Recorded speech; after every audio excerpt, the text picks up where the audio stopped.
কত না কষ্ট করেছেন, কত না পরিশ্রম করেছেন। আজকে আমরা বসে আছি জান্নাতের বাগান।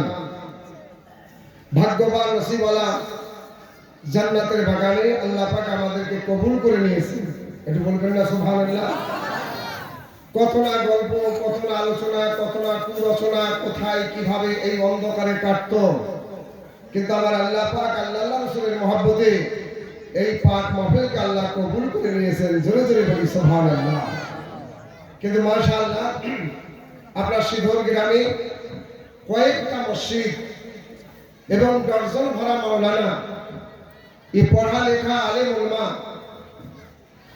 তাদের মুখ থেকে অনেক হাদিস ও কোরআনের ব্যাখ্যা শুনেছেন। সেই হাদিস ও কোরআনের কয়েকটা কথা আপনাদের সম্মুখে পৌঁছাবো। কিভাবে আপনাদের শোনার টাইম আছে? শোনেন, জান্নাতের দরজা 8টা আর জাহান্নামের দরজা 7টা। জান্নাতের দরজা বেশি আর জাহান্নামের দরজা একটা কম। আর জান্নাতের দরজা একটা, এটা বলবেন না, আপনাদের মুখের আওয়াজ শুনে আমার প্রাণ ভরে যাবে।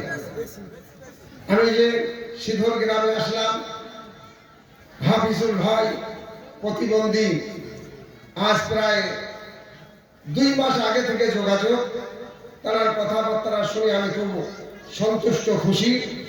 কিন্তু আপনার সিধর গ্রাম আসার পরে যতটুকু কমিটির সঙ্গে ইখলাক মহব্বত ব্যবহার করলাম, আলেম উলামাগণ, মসজিদের ইমাম, মাদ্রাসার মুদারিস, শিক্ষকগণ, এনাদের ইখলাক মহব্বত পেয়ে আমি আব্দুল্লাহ চতুর্বেদী বড় খুশি হয়েছি।